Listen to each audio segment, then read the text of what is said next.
All right, welcome back. So last week we talked about three things that are oftentimes overlooked, three things that are usually overlooked in the starting process. So today we're just going to talk a little bit about confidence, okay, and what to look for there. So a lot of times what I mentioned last week with confidence, I want the horse to be confident that I'm not going to hurt them, and confident that I can prevent them from getting hurt. And something I like to use for that is I will introduce them, or expose them to energy, okay, just at a certain level, and see if I can get them confident with that. And then the next day, I'll introduce them to a little bit more, see if I can get them confident with that. So today we're going to use the flag. This is her second day with the flag. The first day she really didn't like it, but she came around and she got fairly confident. We ended on a good note, so we'll see what she does today. Okay. So right now I have my flag down. First thing I want to do is move it away from her, because something you can do is you can get yourself kicked in the face if you hold a flag straight out to a horse like that, especially a young horse who's maybe hasn't seen a flag before, is not used to that kind of energy. Because what you'll do is you get it in their blind spot, and they'll maybe see it or hear it, and then they'll try to strike at it, and you can get yourself hurt. So I want to bring this flag up high first and back and behind me. I'm going to just create a little motion. And when she jumps like that, she's already saying, hey, wait, I remember this from the other day. When they jump like that or run, what I don't allow them to do is run away. All right? And you've seen me do this in other halter breaking videos, maybe not with the flag, but I never allow a horse to run away. What I am going to encourage her to do is either move backwards or even better, drift sideways.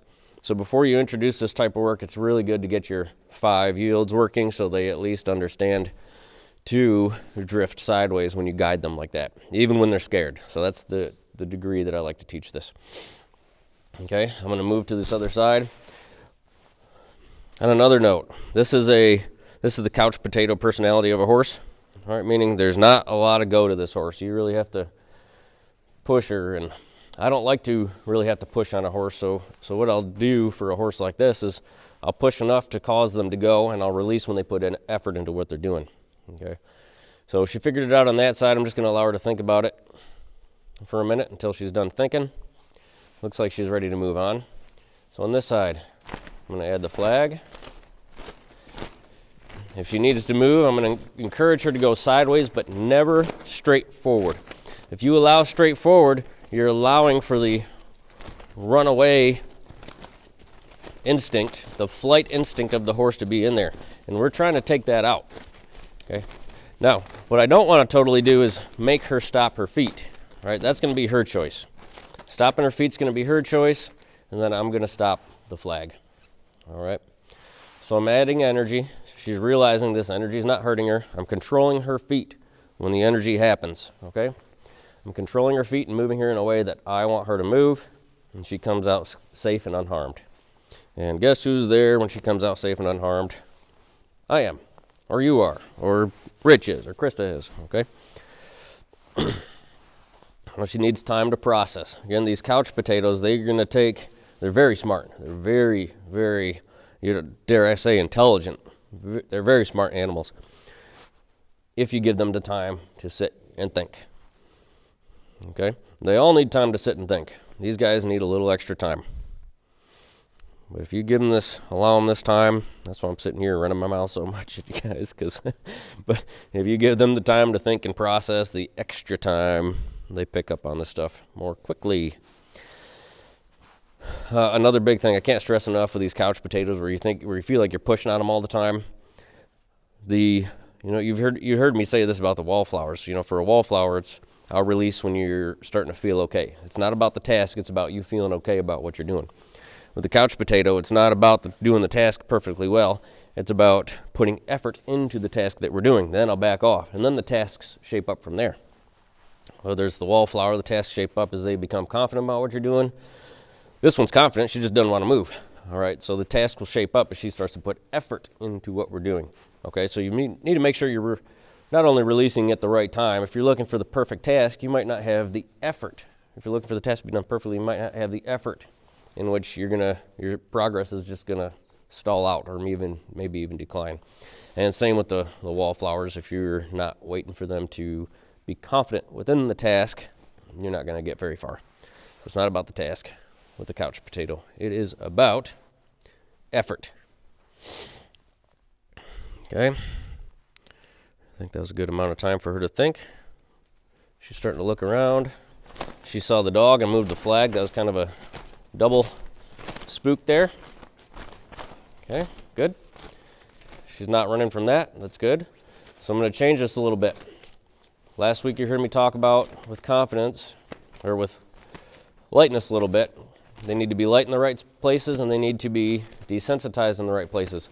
So she needs to be desensitized where the saddle's going to go. All right, and she needs to know how to follow a feel there too, because that's where my leg is going to go. But today we're just focusing on confidence. With all that flinching with the flag, it tells me we're not there yet. We need to take those nerves and take her mind, desensitize them a little bit.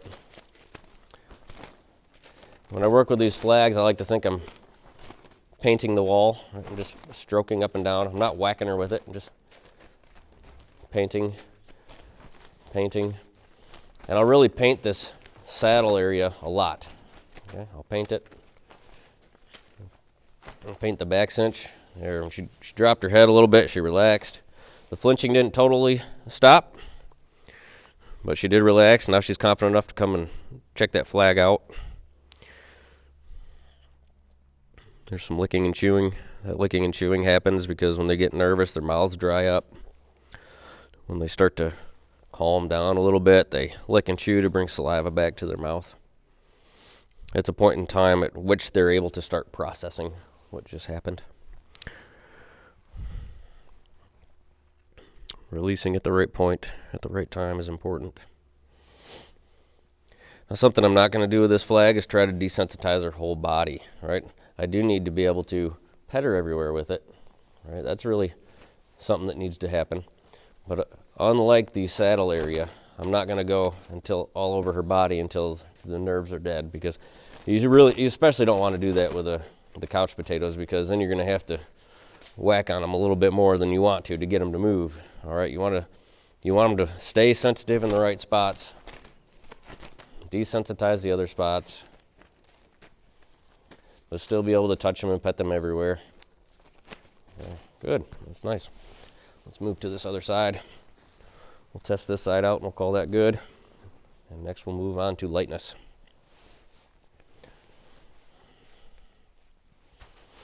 Yeah, she's already suspicious about me coming over onto this side. Can you guys see that? She's checking me out, but she's also blocking me as I'm coming over here. So I'm just going to rub on her for a minute. This is that confidence that I'm not going to hurt you.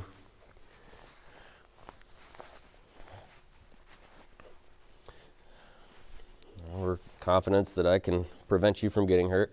All right. And that's by providing leadership. So if you guys have ever observed horses together in a pasture, horses together out on a range, there's always an alpha. And it's not necessarily the personality type that predicts who the alpha is going to be, but it's more the horse who understands how to control the rest of the motion and direction of the rest of the herd. That's who the alpha is. So if you can learn how to control the motion and direction of your horse versus them pushing you around, okay, then you're going to have that confidence that they're going to have that confidence in you that not only are you not going to hurt them, but you can prevent them from getting hurt, that you can keep them safe. That's really important. If you solely stick to confidence that you're not going to hurt them, what will happen, and it happens really quickly, but what can happen quickly is you lose a lot of respect and leadership points. All right, so they know you're not going to hurt them, but you're also getting pushed all over the place. You're getting stepped on and shouldered and pushed, and you don't have their trust that you can keep them safe in a scary situation, so they don't even look for you. They don't even look for you. You can't get them stopped. They're just, nope. I don't trust you to keep me safe, and I'm scared, so I'm calling the shots here, and that's what happens when these steps are overskipped or are overlooked. All right, she's kind of sleeping there. There she was kind of froze up, so I'm going to give her some time to think, and I'm pretty happy with that. Something else I need to point out to you guys before I don't want to overlook this step. I noticed she's flinching there, so I'm going to paint the wall again here. See all that flinching? We don't want that. You don't want that when it's time to think about putting a saddle on. Painting the walls. And get up under here where the cinch is going to go, up where the back cinch is going to go. Okay, something else. A lot of times you'll wear a breast collar when you put your saddle on. That prevents the saddle from rolling if they were to break into or start bucking on you. Okay. Make sure you can reach up here. I stand off to the side when I do this because they are likely to strike out or kick at this. Okay, she's doing a nice job by not doing that. But just keep yourself safe. The first few times you do this, go up underneath her chest from the side.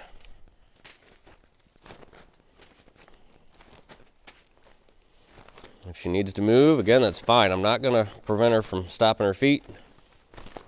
There. But I will encourage her to go backwards or even better, drift to the side. All right, I hope that information is helpful to you. Next time around, we're going to start diving into lightness in preparation for wearing a saddle. Okay, if this stuff is helpful, hit the subscribe button, leave your comments below, and we'll see you next time.